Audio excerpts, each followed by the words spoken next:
अस्सलाम वालेकुम नाज़रीन, कैसे हैं आप सब। मैं भी ठीक हूँ अल्हम्दुलिल्लाह, और उम्मीद करती हूँ कि आप सब लोग भी खैरियत से होंगे। नाज़रीन, जो मेरा आज का व्लॉग है उसका मौजू है कि अपने नामाए अमाल में हम कैसे ज़्यादा से ज़्यादा नेकियों का इजाफ़ा कर सकते हैं, और क्या नापाकी की हालत में ज़िक्र करना ठीक है। आका एक मरतबा आका करीम सल्लल्लाहु तआला अलैहि वसल्लम की खिदमत अक़दस में कुछ औरतें हाज़िर हुईं और आकर अर्ज़ करने लगी कि या रब्बे मुस्तफ़ा सल्लल्लाहु तआला अलैहि वसल्लम, हमें ये बताइए कि क्या इस्लाम ने औरतों के लिए भी कोई नफ़र रखा गया है या नहीं। तो हज़ूर सल्लल्लाहु अलैहि वसल्लम ने पूछा कि क्यों, क्या हुआ है। तो उन औरतों ने कहा कि हमें तो ऐसा लगता है कि हमारे हक़ में तो सिर्फ़ और सिर्फ़ नुकसान ही लिखा गया है। तो आप सल्लल्लाहु तआला अलैहि वसल्लम ने पूछा कि अच्छा ये बताओ कि हुआ क्या है। तो उन्होंने बताया कि इमाम तबरानी रहमतुल्लाह अलैह लिखते हैं कि उन्होंने बताया कि एक तो हमने ये सुना है कि इस्लाम में एक मामला ये भी है कि औरत जिन दिनों नापाक होती है वह नमाज़ नहीं पढ़ सकती, रोज़ा नहीं रख सकती, कुरान पाक की तिलावत नहीं कर सकती। हज़ूर, इस तरह तो औरत के लिए दीनी नुकसान है। या रसूलुल्लाह सल्लल्लाहु अलैहि वसल्लम, महीने में 6-7 दिन तो ऐसे ही निकल जाती हैं कि औरत नापाक होती है और वो दीन से भी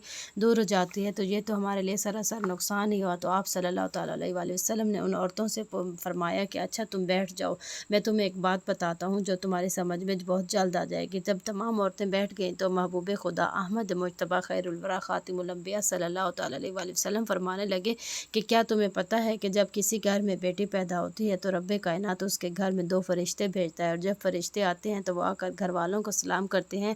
जिन्नों और इंसानों के अलावा सारी दुनिया उनका सलाम सुनती है और उनकी आवाज़ के सलाम को सुनती है, और फिर वो फरिश्ते अपने परों से उस बेटी को ढांप लेते हैं, इसके सर पर अपने परों को फेरते हैं और फिर इनके बाप को कहते हैं कि ये इनकी सही तरह परवरिश करना। अगर तुम इनकी सही तरह परवरिश करोगे और दीन के मुताबिक इनकी शादी ब्याह का इंतज़ाम करोगे तो अल्लाह ताला क़यामत तक तुम्हारी मदद करेगा। तो उन औरतों ने पूछा कि वो किस तरह से मदद होगी हमारी। तो अल्लाह के हबीब सल्लल्लाहु अलैहि वसल्लम ने फरमाया कि तुम्हारे रिज़्क में अल्लाह ताला बेपनाह बरकत देगा।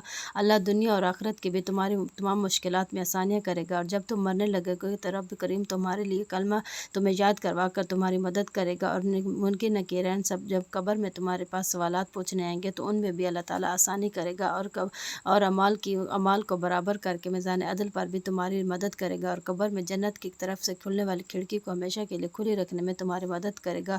और जब पुल सिरात पर तुम गुजर रहे होगे तो तुम्हें आसानी के साथ गुजरने की अल्लाह ताला तौफीक देकर तुम्हारी मदद करेगा। सुभान अल्लाह अज़्ज़ व जल। तो ऐ बीबियों, तुम परेशान ना हुआ करो। अगर तुम अपनी बेटियों की परवरिश दीन के मुताबिक करोगी तो अल्लाह ताला हर तरह से तुम्हारी मदद करेगा, और तुम अल्लाह ताला को हमेशा अपना मददगार पाओगी।